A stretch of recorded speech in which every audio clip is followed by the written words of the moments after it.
जय हिंद फ्रेंड्स, आप सभी देख रहे हैं एक्समार्ट जीके यूट्यूब चैनल। साथियों, इस वीडियो में 50 जीके के इंपॉर्टेंट क्वेश्चंस मैंने लिया है जो आपके एसएससी जीडी एग्ज़ाम 2023 के लिए बहुत ही इंपॉर्टेंट है। साथियों, आपको बता दें, इस वीडियो में जो भी क्वेश्चंस हैं साथियों पिछले एग्ज़ामों में आए हुए क्वेश्चन हैं। एसएससी जीडी के एग्ज़ाम में पिछले वर्षों में जो क्वेश्चंस पूछे गए हैं उसी के अकॉर्डिंग आपसे इस साल जो क्वेश्चंस पूछे जा सकते हैं बिल्कुल उन्हीं क्वेश्चनों को ऐड किया है। तो बहुत ही इंपॉर्टेंट वीडियो है, एक लाइक ज़रूर कर दीजिए साथियों। और अगर आप लोग नए हैं तो चैनल को सब्सक्राइब करके बेल आइकन को ऑन जरूर कर लीजिएगा। मैंने एसएससी जीडी का अलग से प्लेलिस्ट बना दिया है, आप लोग वहां से जाकर सारे प्रैक्टिस सेट और सारे वीडियोस को देख सकते हैं एसएससी जीडी का। तो चलिए शुरू करते हैं पहले क्वेश्चन के साथ। और आज का हमारा पहला क्वेश्चन है, मुल्क ए खादिम के नाम से कौन सा राज्य जाना जाता था। साथियों, आपको याद रखना है, मुल्क ए खादिम के नाम से कौन सा राज्य जाना जाता था, तो मराठा साम्राज्य। देखिएगा, मराठा साम्राज्य को और एक किस नाम से जाना जाता था, याद रखिएगा साथियों, मुल्क ए खादिम। नेक्स्ट क्वेश्चन देखेंगे, दिन ए इलाही धर्म को सर्वप्रथम किसने ग्रहण किया था। दिन ए इलाही धर्म, साथियों आपको बता दें, दिन ए इलाही धर्म को किसने शुरू किया था, तो मुग़ल शासक अकबर ने। और इसको सबसे पहले ग्रहण किसने किया था, आपको याद रखना है साथियों, बिरबल ने। बिरबल, ठीक है। बिरबल का वास्तविक नाम क्या था, आपको ये भी याद रखना है साथियों, महेश दास, ठीक है, महेश दास आपको याद रखना है। नेक्स्ट क्वेश्चन देखेंगे, औरंगजेब की मृत्यु के बाद हिंदुओं पर से जाजिया कर किसने हटा दिया। तो देखिए, औरंगजेब की मृत्यु के बाद से हिंदुओं पर से जाजिया कर को किसने हटा दिया था, साथियों आपको याद रखना है, जहांदर शाह ने। Jahandar Shah, option number B इस क्वेश्चन का राइट आंसर है।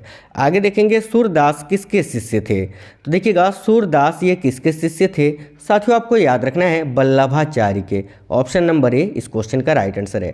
पद्मावत की रचना किसने की। वेरी वेरी इंपॉर्टेंट क्वेश्चन है साथियों, इसको नोट जरूर कर लीजिएगा। पद्मावत की रचना किसने की थी, तो याद रखना है, मलिक मोहम्मद जायसी ने। Option number A right answer है साथियों, मलिक मोहम्मद जायसी, जिन्होंने पद्मावत की रचना की थी। संगम काल में पिल्लई शब्द किसके लिए प्रयोग होता था। साथियों, संगम काल में ये जो पिल्लई शब्द है, ये पिल्लई किसको बोला जाता था, छात्र को, शिक्षक को, पुजारी को या लेखक को। आपको याद रखना है साथियों, संगम काल में पिल्लई शब्द छात्र के लिए प्रयोग होता था, छात्रों के लिए। Option number A right answer है। जूना खां किस राजा का असली नाम था। वेरी इंपॉर्टेंट क्वेश्चन है। और साथियों आपको याद रखना है, मोहम्मद बिन तुगलक का। ऑप्शन नंबर ए, तो क्या याद रखना है कि मोहम्मद बिन तुगलक का असली नाम क्या था, तो जूना खां। नेक्स्ट क्वेश्चन, अकबर ने विभिन्न टकसालों के कामकाज का केंद्रीयकरण कब किया था। तो साथियों, मुगल शासक अकबर ने विभिन्न टकसालों का कामकाज का केंद्रीयकरण कब किया था, आपको याद रखना है साथियों, 1570 में। देखिएगा, 1570 में टकसालों के कामकाज का केंद्रीकरण किया था अकबर ने। और याद रखना है साथियों, 1576 में प्रसिद्ध युद्ध भी हुआ था, हल्दी घाटी का युद्ध, ठीक है, अकबर और महाराणा प्रताप के सेनाओं के बीच। आगे देखेंगे, थिपुसम त्यौहार किस समुदाय के द्वारा मनाया जाता है। बहुत ही इंपॉर्टेंट क्वेश्चन है साथियों, यहाँ आपको याद रखना है, थिपुसम त्यौहार जो है वो तमिल समुदाय के द्वारा मनाया जाने वाला एक त्यौहार है। नेक्स्ट क्वेश्चन देखेंगे, मड़ई त्यौहार किस प्रदेश का आदिवासी त्यौहार है। तो याद रखिएगा, ये जो मड़ई त्यौहार है साथियों, ये छत्तीसगढ़ में मनाया जाता है। छत्तीसगढ़ के जो आदिवासी हैं वो मड़ई त्यौहार को मनाते हैं, ठीक है, तो छत्तीसगढ़ राइट आंसर है। आगे देखेंगे, चीन में सुई जियो बाबा के रूप में जारी इन फिल्मों में से कौन विदेशी फिल्मों में सबसे अधिक कमाई करने वाली भारतीय फिल्मों में से एक है। तो साथियों आपको याद रखना है, दंगल। ये दंगल मूवी है आमिर खान की एक, ठीक है, और ये मूवी जो है चीन में भी रिलीज़ हुई थी और चीन में जो है सबसे ज़्यादा कमाई की है इस मूवी ने। तो याद रखना, विदेशी फिल्मों में सबसे अधिक कमाई करने वाली भारतीय फिल्म कौन सी है, तो दंगल।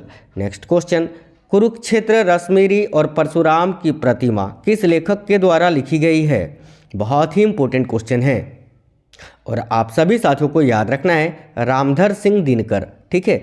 ये कुरुक्षेत्र रश्मिरी और परशुराम की प्रतिमा किस लेखक के द्वारा लिखी गई है, तो रामधर सिंह दिनकर के द्वारा।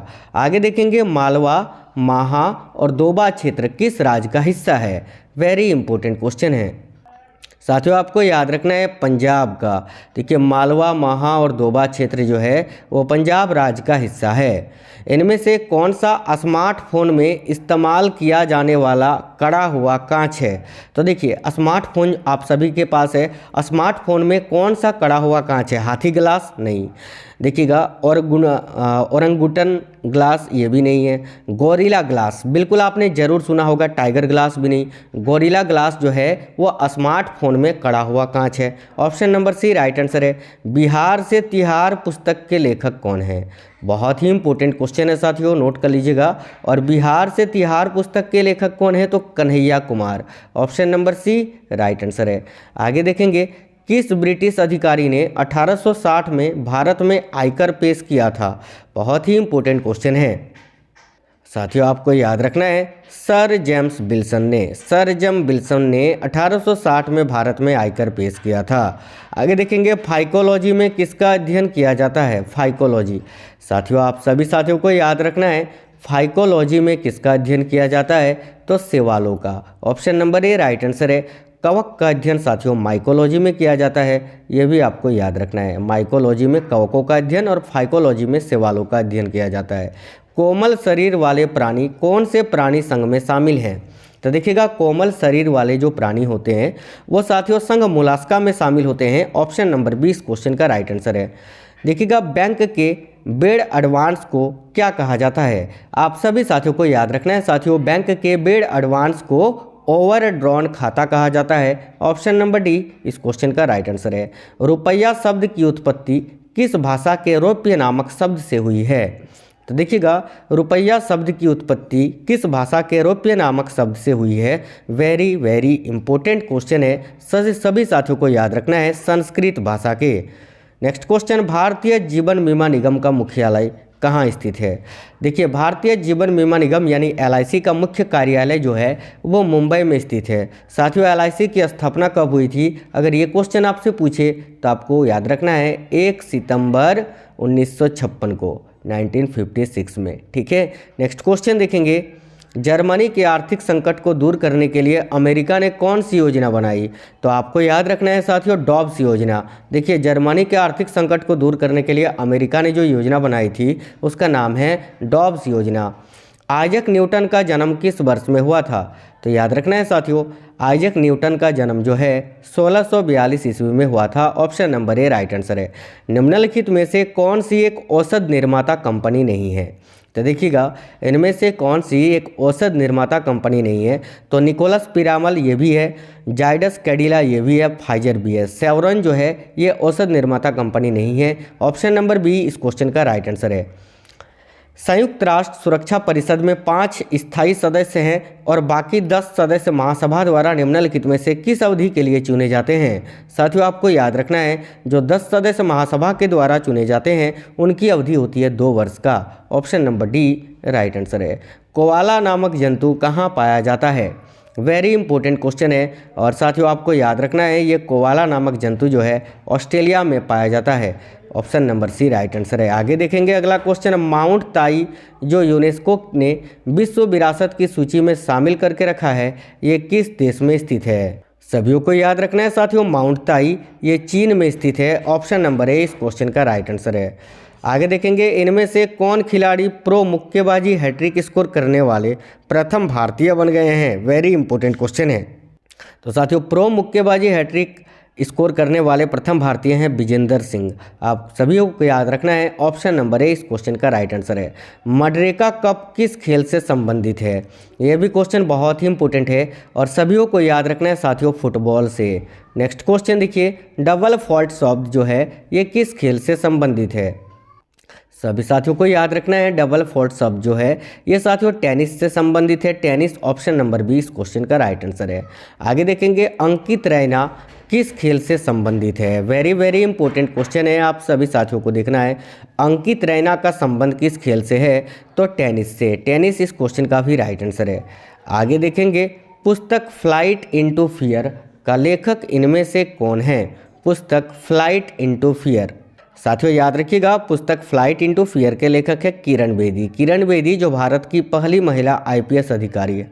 चलिए नेक्स्ट क्वेश्चन देखेंगे, ओपेक का पूरा नाम क्या होता है। तो देखिएगा साथियों, ओपेक का पूरा नाम पूछा है, यानी ओपेक का फुल फॉर्म क्या होता है। तो साथियों, organisation of petroleum exporting countries, यानी ऑप्शन नंबर बी इस क्वेश्चन का राइट आंसर है। राष्ट्रीय पक्षी दिवस हर वर्ष कब मनाया जाता है। साथियों याद रखना है 12 नवंबर को। आगे देखिएगा, कर्नल क्लाइव को गधा या सियार की संज्ञा किसने दी थी। तो देखिए, कर्नल क्लाइव को गधा या सियार की संज्ञा किसने दी थी। वेरी वेरी इंपॉर्टेंट क्वेश्चन है, याद रखना है साथियों, मीर जाफर ने। इलाहाबाद की संधि के बाद रॉबर्ट क्लाइव ने मुर्शिदाबाद का उपदीवान किसे बनाया था। देखिएगा, सबसे पहले तो आपको ये याद रखना है साथियों कि इलाहाबाद की संधि जो है 1765 में हुई थी, और उसके बाद जो है रॉबर्ट क्लाइव ने मुर्शिदाबाद का उपदीवान बनाया था मोहम्मद रजा खान को। Option number A right answer है। प्लासी के युद्ध के बाद भारत के लिए शाश्वत दुख की काली रात का आरंभ हुआ, यह किस बंगला कवि का कथन है। तो देखिएगा, ये कथन है साथियों नवीन चंद्र सेन का, जो बंगला कवि थे। आगे देखिएगा, इनमें से किसने पुर्तगालियों से सॉल्सेट एवं बेसिन के द्वीपों को छीना था। आपको याद रखना है साथियों, बाजीराव प्रथम ने। नेक्स्ट क्वेश्चन, मराठा साम्राज्य की सबसे बहादुर महिला कौन थी। आप सभी साथियों को याद रखना है ताराबाई, ये मराठा साम्राज्य की सबसे बहादुर महिला थी। शिवाजी के बाद क्रमशः दूसरा छत्रपति एवं दूसरा पेशवा कौन बना। तो देखिए, शिवाजी के बाद जो है दूसरा छत्रपति संभाजी बने थे, और दूसरे पेशवा कवि कलश। ऑप्शन नंबर सी इस क्वेश्चन का राइट आंसर है। हमीदा बानो बेगम कौन थी। तो साथियों आप सभी को याद रखना है, हमीदा बानो बेगम जो है ये अकबर की माता थी। Option number B right answer है। पटना को प्रांतीय राजधानी किसने बनाया था। तो देखिएगा, पटना को प्रांतीय राजधानी किसने बनाया था। साथियों याद रखना है आपको, शेरशाह सूरी ने। ऑप्शन नंबर डी इस क्वेश्चन का राइट आंसर है। किस सूफी संत ने कहा था हनोज दिल्ली दूर अस्त, यानी अभी दिल्ली दूर है। तो याद रखिएगा, किस सूफी संत ने कहा था कि हनोज दिल्ली दूर अस्त। तो आप सभी साथियों को याद रखना है, शेख निज़ामुद्दीन औलिया ने। इसी को बोलते हैं अभी दिल्ली दूर है। हम सभी ये वाक्य बोलते हैं, इस कथन को बोलते हैं कि कहाँ यार अभी तो दिल्ली दूर है। इसको सबसे पहले कहा था शेख निज़ामुद्दीन औलिया ने। महाराष्ट्र में विठोबा या विट्ठल आंदोलन का केंद्र कहाँ था। तो साथियों, महाराष्ट्र में विठोबा या विट्ठल आंदोलन का केंद्र था पंढरपुर में। Option number B right answer है। विजयनगर के उस पहले शासक की पहचान करें जिसने बहमनियों से गोवा को छीना था। आपको याद रखना है साथियों, हरिहर द्वितीय, इन्होंने जो है बहमनियों से गोवा को छीना था। आगे देखेंगे, स्वतंत्रता का अधिकार संविधान के किस अनुच्छेद में वर्णित किए गए हैं। साथियों याद रखिएगा, अनुच्छेद 19 से 22 में स्वतंत्रता का अधिकार जो है ये अनुच्छेद संविधान के अनुच्छेद में दिए गए हैं। 1938 में किस व्यक्ति ने वयस्क मताधिकार के आधार पर संविधान सभा के गठन की मांग की थी। तो आपको याद रखना है, पंडित जवाहरलाल नेहरू ने। नेक्स्ट क्वेश्चन, भारत में किस प्रकार की प्रशासनिक सेवाएं हैं। तो साथियों आपको याद रखना है, भारत में अखिल भारतीय सेवा, केंद्रीय सेवा और प्रांतीय सेवा, उपयुक्त सभी प्रकार की प्रशासनिक सेवाएं हैं। ऑप्शन नंबर डी इस क्वेश्चन का राइट आंसर है। भारत के किस राज्य में राज्यपाल शासन लागू करने का संवैधानिक प्रावधान है। तो राइट आंसर है साथियों जम्मू कश्मीर में, लेकिन जम्मू कश्मीर अब केंद्र शासित प्रदेश बन चुका है, ये क्वेश्चन आपसे नहीं पूछेगा। संविधान सभा के विचार का औपचारिक रूप से प्रतिपादन किसने किया था। वेरी वेरी इंपॉर्टेंट क्वेश्चन है, आपको याद रखना है साथियों, M.N. रॉय ने। M.N. रॉय ने जो है संविधान सभा के विचारों का औपचारिक रूप से प्रतिपादन किया था। साथियों चैनल के अंदर मैंने SSC GD का प्लेलिस्ट बना दिया है, आप लोग वहां से जाकर सारे वीडियोस को देख सकते हैं। अभी इस वीडियो को लाइक जरूर कर दीजिए, अपने सभी दोस्तों के साथ शेयर कर दीजिएगा। कमेंट बॉक्स में कमेंट करके आप ये जरूर बताइएगा ये क्वेश्चन आपको कैसे लगे हैं। मिलेंगे नेक्स्ट वीडियो में, तब तक स्वस्थ रहे। जय हिंद साथियों, वंदे मातरम।